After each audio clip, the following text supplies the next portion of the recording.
Mon histoire a commencé, c'est vrai, toute petite, mais il y a eu un déclic. Et beaucoup de personnes se sont posé la question de savoir d'où est venu ce déclic. Il m'est arrivé un jour où j'ai connu une maladie dont je ne peux même pas expliquer la provenance. J'étais tellement malade au point que je me disais que c'était fini pour moi. D'abord, on ne savait même pas de quoi je souffrais. Parce que j'étais enfermée chez moi, dans ma chambre. Je ne pouvais même pas sortir de ma chambre. C'était tellement douloureux. Une dépression, on ne savait même pas d'où venait cette dépression. Et pour moi, une fois que j'ouvre la porte et que je devais franchir, je devais sortir de la chambre, c'était la mort pour moi. Je voyais la mort partout. Je ne pouvais plus sortir de ma propre chambre et tout était fermé, tout était noir. Panique générale chez les parents. Et ça a duré des mois. Mais au fond de moi, je savais qu'il y avait un Dieu, mais je ne pouvais même pas à ce moment prier. Je ne savais même pas comment dire Père, merci. Même Jésus, c'est que c'était impossible de prononcer le nom de Jésus. C'était arrivé au point où je vous imagine un tout petit peu. C'était vraiment des moments très douloureux.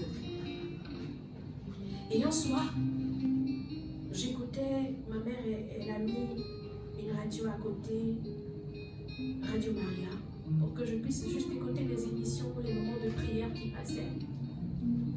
Et un soir, il y avait une prédication, un temps de prière intense, d'intercession, où ils étaient en train de prier pour les malades, ils étaient en train de prier pour ceux qui étaient à l'événement. Et moi, j'étais en direct. Et j'entends le prêtre qui conduisait la prière en ce moment dire « Il y a une jeune fille qui nous suit en ce moment sur les ondes de Radio Maria.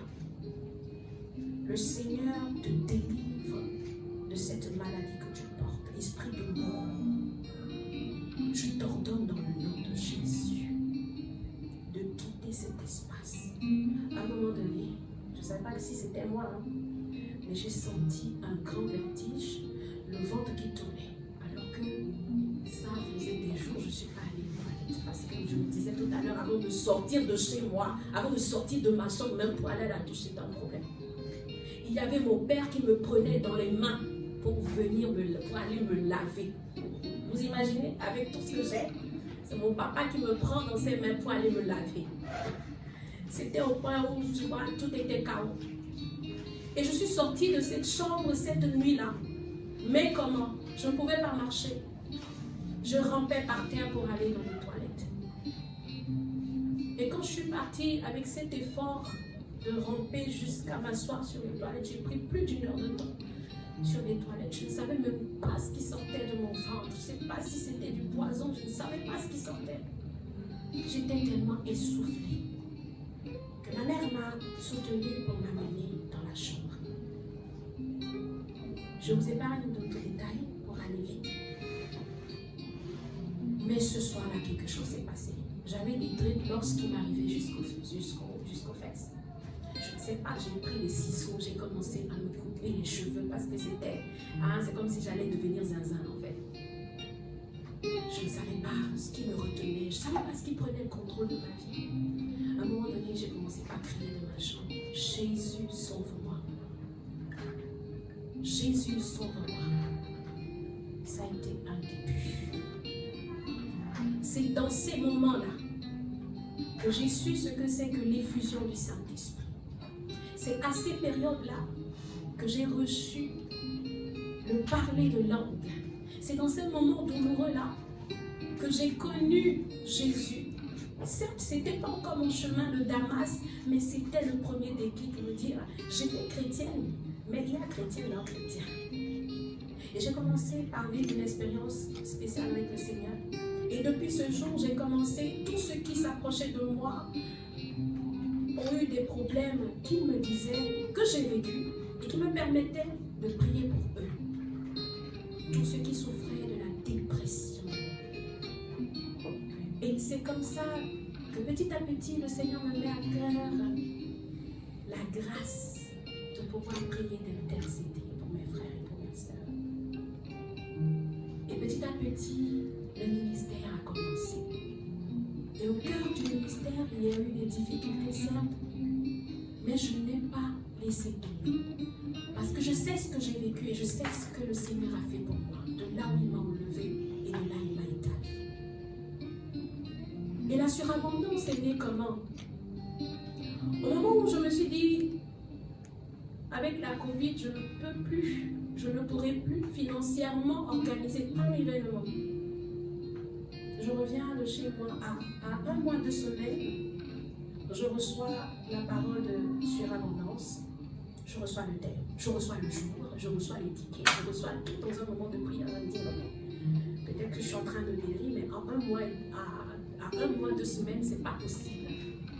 Et j'ai en même temps appelé le berger Frédéric Sabat, qui est à côté de moi. Je lui ai dit, papa, il y a quelque chose qui ne cloche pas. Il y a telle chose, mais je reçois comme un sujet sur abondance. Et voilà le thème et tout. Il me dit, nous allons le mettre en prière. Et si c'est le go du Seigneur, nous allons le faire. Et par la grâce de Dieu, il nous a confirmé ses paroles de l'organiser. Et on a lancé l'organisation à 1 mois de l'événement. Et curieusement, ce que le Seigneur a dit dans nos moments de prière, ce qu'il a révélé, c'est ce que nous avons vu naître à la surabondance. Le plus important, même si c'est une seule personne, beaucoup de gens ont reçu cette grâce. De la surabondance, beaucoup de dettes ont été effacées. Ce que nous-mêmes nous avons vécu, nous avons vu cette grâce se répandre dans la vie des adorateurs, de ceux qui étaient là. Et à notre grande surprise, il y avait des gens qui ont voyagé depuis le Bénin, qui sont venus, et ça nous a interpellés parce qu'ils n'ont pas eu accès à la salle. La salle était pleine, on avait annoncé le sold out, mais les gens étaient là, et on a eu honte à la fin, parce qu'on s'est excusé après sur les médias, surtout sur les prières matinales, parce que les gens ont fait le déplacement, mais ils ne pouvaient pas rentrer dans la salle. Et cela nous a interpellés. Ce n'est pas nous qui faisons, mais c'est celui qui nous envoie qui le fait. Et c'est une grâce que beaucoup portent. Et je tiens à préciser, et la grâce particulière que le Seigneur nous fait, c'est vrai, je suis chantre catholique, mais cela ne s'adresse pas que aux chantres catholiques. On a l'habitude de dire protestant, moi je suis évangélique, nous sommes tous catholiques. Parce que le mot catholique, si nous comprenons la profondeur de ce mot, tous nous allons déclarer que nous sommes catholiques. Et tous nous sommes évangéliques. Alléluia. Et cela ne s'adresse pas que à nos frères et à nos sœurs chrétiennes, parce que nous rassemblons aussi des frères et sœurs musulmans. Je dirais sur la plateforme Adjoasika, nous avons plein de frères et sœurs musulmans qui nous soutiennent depuis le Burkina Faso, depuis le Sénégal, depuis le Mali. Et donc, bien aimé dans le Seigneur, le but, c'est quoi? Ce que j'ai vécu, beaucoup de gens le vivent, et je sais que par la foi, derrière ma prière, le Seigneur adhère à notre foi. Et ce qu'il a promis, il le fera. À travers moi, à travers tous mes frères et sœurs du ministère, à travers tous ceux qui rassemblent autour de moi, quels que soient les médias qui travaillent, qui collaborent, le Seigneur passera par ces ondes pour toucher les vies, pour guérir les personnes, pour établir les gens comme il a fait pour chacun d'entre nous ici présents. Et la surabondance 3 de cette année, le thème est très grand. Ma coupe déborde. Si nous comprenons le débordement, c'est que dans chaque activité, dans chaque domaine de notre vie sera touché. Nous avons l'habitude de parler de l'onction de Dieu. Des fois, on confond l'onction au Saint-Esprit. Mais je tiens à clarifier, l'onction, c'est la puissance du Saint-Esprit. Et cette onction nous permet de faire des choses extraordinaires, de faire des choses divines selon notre meilleur ami, le Saint-Esprit. Et quand on parle du débordement, de la surabondance, c'est que là où tu vois que les choses ne marchent pas dans ta vie, c'est là que tu vas voir le pilier se lever quand tu vas vivre cette surabondance. Donc je tiens à arrêter là. Il y a beaucoup de choses encore en profondeur. Mais je vais m'arrêter là sur ce point. Merci.